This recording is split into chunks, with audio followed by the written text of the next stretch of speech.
अति कोड़े से बड़ लोक बोली से हम प्रति अविश्वास करछंती तो देखिबो भगवान से निश्चय दंड देबे। अरे आगे से भाबिबो आमे केवल अपना फेरी आसे बाटे को अपेक्षा किछु हां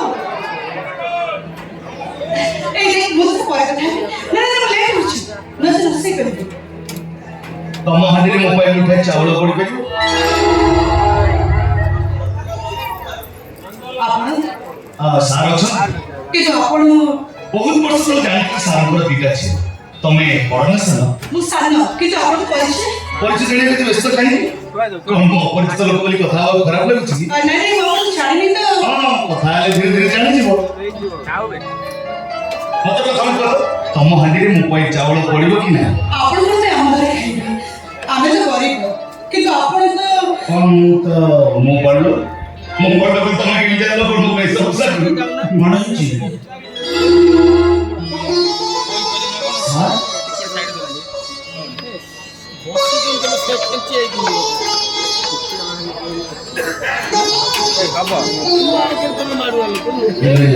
हम तो तुमको जाने पर कि तुम कोगा ओ बैठ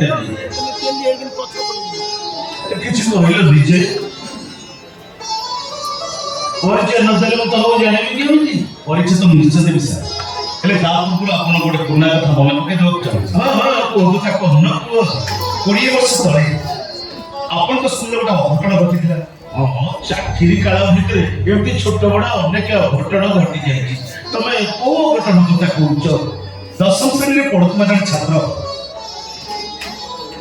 आपण तो स्कूल पछपटे जो भंगा घर थिला से भंगा घर भितरे जन नवम श्रेणी छात्री रो इज्जत न पे चेष्टा करथिला फल स्कूल श्रृंखला रक्षा करिया पाई प्रधान शिक्षक हिसाब रे अनुशासन निकित धरि आपण से पिलाटी को पुलिस रे न देई सब दिन पे स्कूल रे रस्टिकेट कर दी मने अच्छी आउरी भी मने अच्छी से घटना रे मर्महत ही से पिलाटी रे असहाय विधवा मां बेकरे रस्सी लगई आत्महत्या कर देथिला आपण ठीक मन से सर अता पर मां कहई लज्जा अपमान से पिलाटी सब दिन पे पर चली गला एले सर से पिलाटा के घर भाबे छ से कोठी रहिला कोन करछि केबे चिंता करछ ना ना ना ना चिंता करत नहीं कारण ता ऊपर मो मनटा एते विषाक्त हो जाइतला जे ता विषय रे जानि बाकु मु आदो आवश्यक माने करनी किंतु सर से दिन से अघटन से पिलाटी को सुरक्षित कर पहाड़ जाए पाठ पढ़ी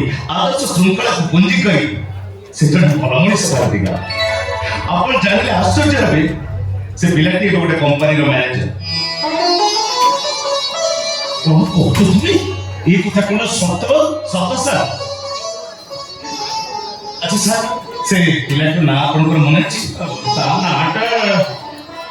नाटा होते काली चरण थिला देखु बोधे नहीं सर ता ना कालीचरण मंगराज तुम के जानि तुम मनटा संग सांग नहीं सर आओ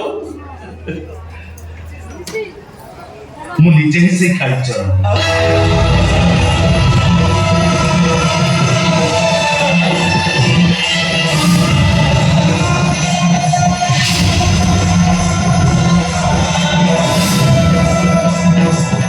कौन तुम्हें तुम्हें से काली चरण और सर मु कालीचरण क्षमा कर दो बाबू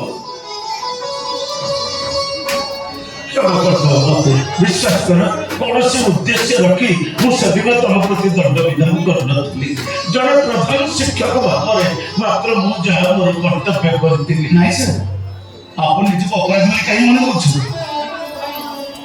से दिन से दंड विधान को मैं आशीर्वाद दिला भगवान तमर मंगल शांति बाबू तमे जने भल मनुष्य हो आदर्श नागरिक हो यही ईश्वर को पाखे मोर कामना बाबू बाबू मते बाबू बोल कहीं पूछो सर थरोटी काली बोली कौन काली काली बुझिल काली सर अनेक भल छात्र सफलता पाई सारिया पर मते सब देखा करले को आसीता मो भी सेमान देखि खूब खुशी हेता मात्र तम भली जने दुष्ट छात्र परिवर्तन धारे सफल है जने उत्तम मनुष्य भाବରେ तमे मते आकि देखा करिया को आसीछ सेति पई मु निजको खूब गौरवान्वित मने करूची सब समय खेल सर अच्छा सर मु तो जानथि आपनकर बेटा छ जहाँ से तो कथा होतले से सान हेले आपन को बड़ छ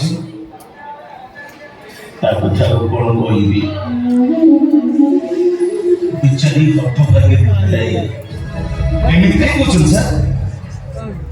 କଣ ହେଇଛି ସାର୍? ବରୁଣ ପଟ୍ଟନାୟକ ମୋର ଜଣେ ଉତ୍ତମ ଛାତ୍ର ଥିଲା, ବିରାଟ ବଡ଼ ଲୋକର ପିଲା। ତା ବାପାଙ୍କ ଦେହାନ୍ତ ପରେ ନିଜର ଅଚଳାଚଳ ସମ୍ପତ୍ତି କମ୍ପାନୀ ସବୁର ମାଲିକ ଥିଲା ସେ। ହଠାତ୍ ସିଏ ଦିନେ ଆସି ମୋ ଘରେ ପହଞ୍ଚି ମୋ ବଡ଼ ଝିଅ ଛଣ୍ଡିଙ୍କର ହାତ ମାଗି ବସିଲା, କିନ୍ତୁ ବନ୍ଧ ବାନ୍ଧିବାର ଯୋଗ୍ୟତା ନଥାଇ ବି ଗୁରୁ ଶିଷ୍ୟର ସମ୍ପର୍କକୁ ନେଇ ଶେଷରେ ମୁଁ ତା କଥାରେ ରାଜି ହେଇଗଲି। ଇଏ ତ ବହୁତ ଖୁସିର କଥା। ଆପଣଙ୍କ ଝିଅ ତ ବହୁତ ଭାଗ୍ୟବାନ। ହଁ, ସେତେବେଳେ ମୁଁ ସେଇଆ ହିଁ ଭାବିଥିଲି, ମାତ୍ର ମୋ ଝିଅର ଭାଗ୍ୟ ଏତେ ଖରାପ। ବାହାଘର 2 ଦିନ ପରେ ମୋ ଜ୍ୱାଇଁ ଗୋଟେ ଆକ୍ସିଡେଣ୍ଟରେ ମରିଗଲେ। ବାସର ହେଇନଥିବାରୁ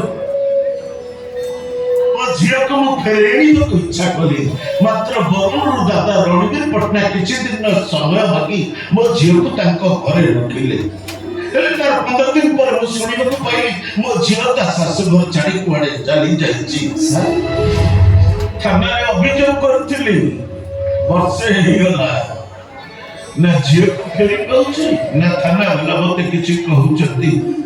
ବୁଝିଲ କାଳି, ମୋର ଯେତେ ଦୂର ମନେ ହୁଏ ସେମାନେ ମୋ ଝିଅକୁ ମାରି ଦେଇଛନ୍ତି। ଆପଣ ଧୈର୍ଯ୍ୟ ଧରନ୍ତୁ, ଧୈର୍ଯ୍ୟ ଧର। ଏ କ୍ଷେତ୍ରରେ ମୁଁ ଆପଣଙ୍କୁ ନିଶ୍ଚୟ ସାହାଯ୍ୟ କରିବି। କିନ୍ତୁ କେମିତି?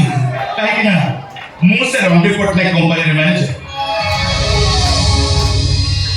କହୁଛ ତମେ ତାଙ୍କରି କମ୍ପାନୀରେ? ହଁ ସାର୍, ଘଟଣା କଣ ହେଇଛି ଅନୁସନ୍ଧାନ କରି ମୁଁ ଆପଣଙ୍କୁ ନିଶ୍ଚୟ ଜଣାଇବି।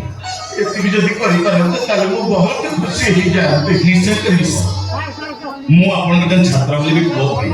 ଆପଣଙ୍କ ଝିଅ ତ ମୋ ଭଉଣୀ ଭଳି, ଭାଇ ହିସାବରେ ଭଉଣୀର ଖୋଜ ଖବର କରିବା ତ ମୋର କର୍ତ୍ତବ୍ୟ। ଖୁସି କରିଦେଲ କାଳି, ମତେ ତମେ ବହୁତ ଖୁସି କରିଦେଲ। ତମର ଗୋଟିଏ କଥା ତମ ମହାନତାର ପରିଚୟ ଦେଲା। ଖାଲି ଆପଣ ଖୁସିରେ ଚଳିବ, ଆଜି ଆପଣ ମତେ ବି ଖୁସି କରିବେ। ବାପା, ମୋ ମା ମରିଯିବା ପରେ ଏ ଦୁନିଆରେ ଆଉ ମୋର କେହି ନାହିଁ। ତେଣୁ ଆପଣଙ୍କୁ ମୁଁ ନିଜର ମନେ କରି ଜଣେ ଛାତ୍ର ଭାବରେ ନୁହଁ, ଜଣେ ପୁଅ ଭାବରେ ମୋ ରୋଜଗାରର କିଛି ଅର୍ଥ ମୁଁ ଆପଣଙ୍କୁ ଭେଟି ଦେବାକୁ ଇଚ୍ଛା କରୁଛି। ନାଇଁ ବାବା, ଏସବୁ କିଛି ଆବଶ୍ୟକ ମନେ କରୁନି। ଆପଣଙ୍କ ପାଇଁ ନଥାଇପାରେ, ମୋ ପାଇଁ ବହୁତ ମୂଲ୍ୟ ଅଛି। ମନେ କରନ୍ତୁ ସାର୍, ଜଣେ ପୁଅ ଭାବରେ ନହେଲା ନାହିଁ, ଜଣେ ଛାତ୍ର ଭାବରେ ମୋର ରୋଜଗାର ଅର୍ଥକୁ ଆପଣ ଗୁରୁ ଦକ୍ଷିଣା କରି ଗ୍ରହଣ କରନ୍ତୁ, ନଚେତ୍ ଜଣେ ବେସାହାରା ପୁଅର ବାପ ହିସାବରେ ଗ୍ରହଣ କରନ୍ତୁ। ଆପଣଙ୍କୁ ମୋ ନିୟମ। ଏ ଭଗବାନ, ମତେ କି ଧର୍ମ ସଂକଟରେ ପକେଇ ମୋ ଜୀବନରେ ଏମିତି ସୁଖକର ଦିନ ଆସିବ ମୁଁ ସ୍ୱପ୍ନରେ ସୁଦ୍ଧା ଭାବିନଥିଲି। ମତେ ଲାଗୁଛି ଆଜିର ଏ ଦିନଟି ଏ ଧରଣୀ ମାଷ୍ଟର ପାଇଁ ଖୁବ୍ ଶୁଭଙ୍କର ଦିନ। ଦିଅ କାଳି ଦିଅ, ତମର ସେ ଭେଟି ମୁଁ ଗ୍ରହଣ କରିବାକୁ ରାଜି।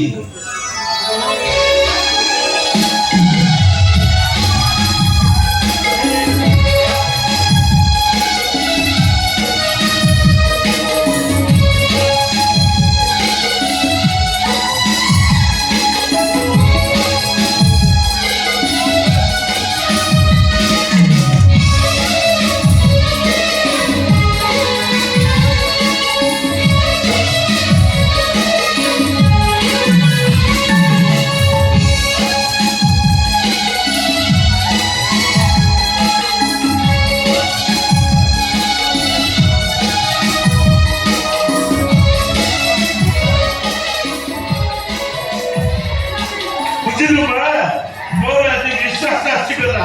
ମୋ ଛଣ୍ଡିତା ଆମକୁ